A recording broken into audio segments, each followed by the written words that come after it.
if humans can survive it or anything like that. They just want to get this stuff up. And then we discover, as we're going further down the line, that there are companies generating genetically modified organisms, seeds, modified seed crops they're being engineered to resist the aluminum in the soil. And a lot of crops won't grow in that. And so now, after they've messed up the soil, all the farmers were going to have to go back and buy seeds that have been genetically engineered to resist the aluminum that have been put into the soil. And all of a sudden, mankind is completely dependent upon these companies like Monsanto and other giant agricultural firms. You can't even grow natural seeds anymore. And we're looking at that. It's a shocking thing. I hope we don't find that that's true, but all the arrows right now are pointing in that direction. We get into cost-benefit analysis here because there's also HARP could be involved in this. Geo-engineering, as you guys mentioned, which is documented heavily in Dennis Kucinich's bill, that is the Space Preservation Act, which, by the way, I don't think got through Congress. And then Kay Bailout, as we call her here, Kay Bailey Hutchinson, also put together some legislation in order to qualify geoengineering, which again is supposed to save us all from global warming. But it is cost-benefit analysis because they can benefit on so many different levels. Ed, that's how they do everything, isn't it? That's right. And you know, there's an old adage: if you just follow the dollar, follow the buck, you get to the source of the problem. And it looks to me like there's a tremendously profitable industry being built up right now around this concept of geoengineering or weather modification or reducing global warming and all of these other things that can be sold fairly easily to an unsuspecting public. They all say, oh, well, that's good. We don't want global warming, you know. And so they put up with this, and they don't question, they don't criticize. But behind the scenes, you see a whole industry being built up, which is, as I say, tremendously profitable. And the money for all of that is coming from the taxpayers. And it's a scam is basically what it is. We're just focusing on the one area that is real easy to prove. There's no speculation in the area that we're going into. They definitely are doing this geoengineering. They definitely are talking about it. They're working up formulas for it. They're putting together strategies for it. They've got funding for it. Everything is in place. We don't even have to go into those other areas to make the case. Okay, let them believe that, but at least they must understand that there's no question that they're talking about it and planning to do it.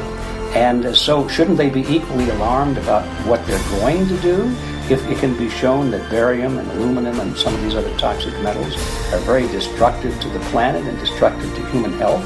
Isn't that enough? You know, how many issues do we need to crank into this? And so, you know, if you're going to kill the planet and kill the population, do we need any other reason to be alarmed? What in the world are they spraying? Thank God people are asking this question. That's all we want. We just want to be able to ask these questions. Our good friend G. Edward Griffin, all these years, Mike Murphy and Paul Wittenberger, doing this great effort with your help. This is a community effort to get people real information. What in the world are they spraying? Any final quick comments before we're out of time? And my only final thought is that we asked the question, what in the world are they spraying? And we now know what it is. And folks, you're not going to like it.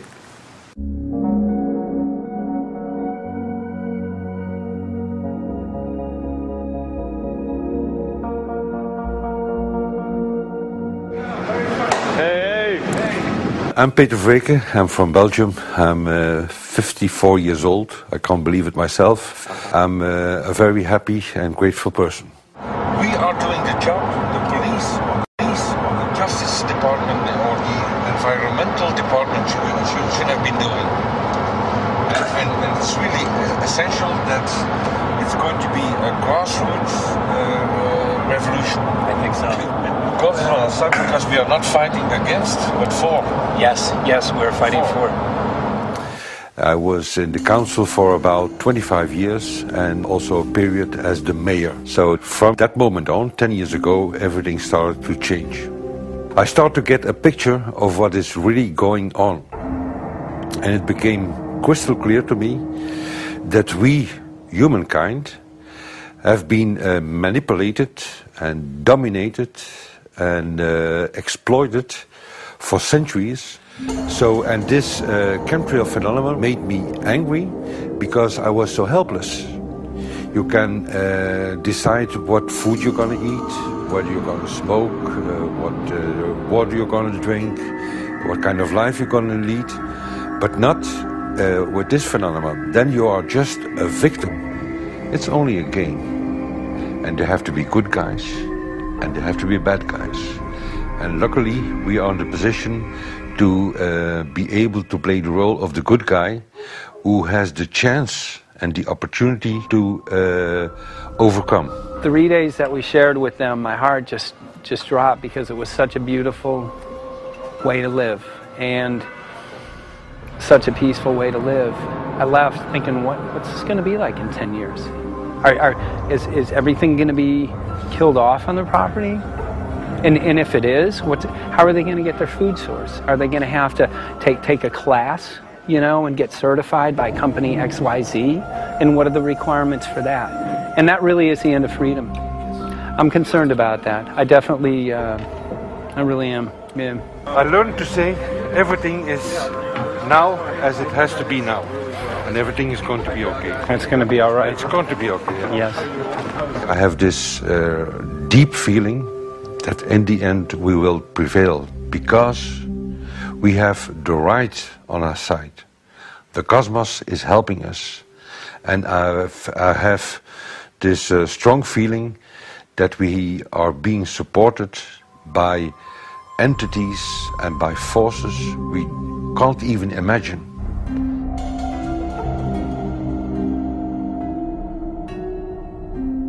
Here for the first time we have this scientific proof that we are being spread.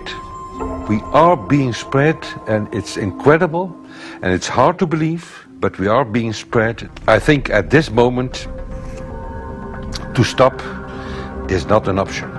Once you know it and once you have a tool like this and an opportunity like this, that the issue of chemtrails or persistent jet contrails or whatever name you use for it, that this phenomenon is recognized as being real, publicly debated on. In the context of geo-engineering, I think it's high noon to bring this to the public. This is what the sky is supposed to look like. These are old paintings. We forgot this, I'm afraid.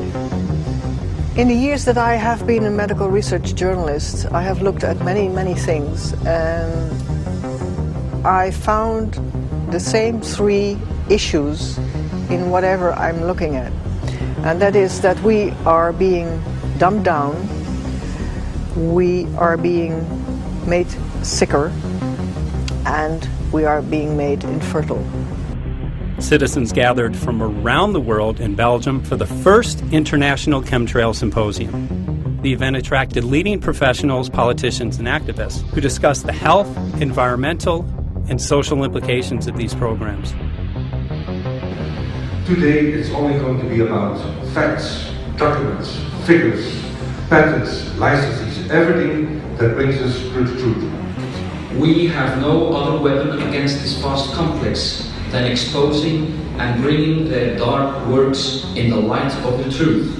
We have the hope that by our efforts, more and more people will become aware of the fact that we are deceived by our leaders.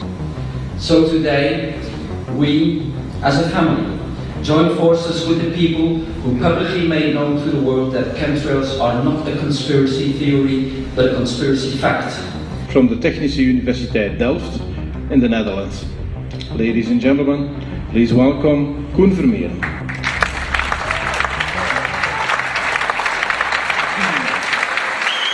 Well, I'm Koen Vermeeren. I'm a university professor of Delft University of Technology. Usually people are with their heads to the ground in their own two-dimensional space and they don't look up. But if you do, you see more and more spaces like this. And it worried me too. I have no explanations to our students about these phenomena. And then I studied it myself and I found out that I couldn't give them the answers they wanted, because because I think that the phenomenon is not natural. It's not natural what is happening, and the explanations that are given to us are not enough for me.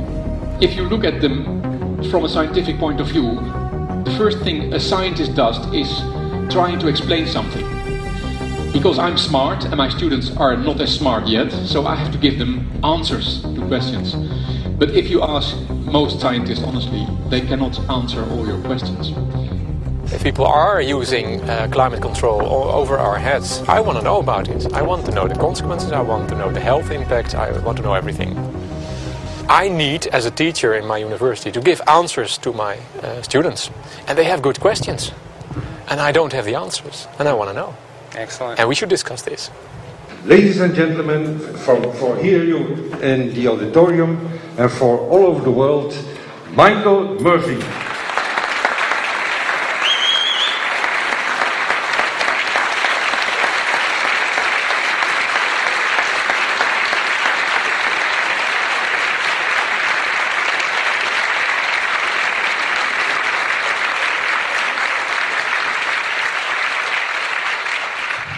Well, thank you very much. It's definitely an honor to be here in Belgium. The people who are in power control everything. They control the markets, they control us, now they're even controlling the weather. And they can use that for warfare applications. The one thing that they cannot control is what God had originally made, and that's natural organic seeds. This is called the Hegelian dialect. It's called problem, reaction, solution. The problem here is massive amounts of aluminum, things starting to die. The solution is company X that says, hey man, you're not getting yields on your crop.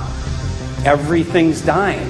But I got the solution. I got a seed that will grow in this environment. The only problem is now you have to start buying from me. We're a little concerned that maybe part of this agenda could be to kill off anything that's natural and organic and re-engineer it with aluminum-resistant GMO seeds. Many may know we just got back from a week of filming in Hawaii, and it was an incredible trip. A big concern for the people there is they're beginning to see softening of the coconut trees. But their concern is that these programs may again be part of a broader agenda to destroy anything that's natural and organic, so that the corporate redesigned GMO foods might be the only source of food for people. I didn't anticipate so many people, young and old, who are interested in this phenomenon and are concerned about it. And I especially liked the address that the young girl gave today. Only 17 and already making an address to the audience. That is, well, incredible. My name is Sofia Xenidis. I am 17 years old. It is quite scary to know that the air we breathe is not what it's supposed to be. That the food we eat and the water we drink contain traces of those substances which are sprayed out over all of us, as though we were being poisoned like insects. The feeling that this is causing me are feelings of deep anger and rage. I don't want to be poisoned, I don't want to be infected with cancer, and I'm just so angry that this global poisoning can be going on such a massive scale, and not enough is being done to stop this crime. A clear answer to one question. Are we being sprayed? Have we been sprayed? And is it their intention to spray again and again? What are we going to do about it? How are we going to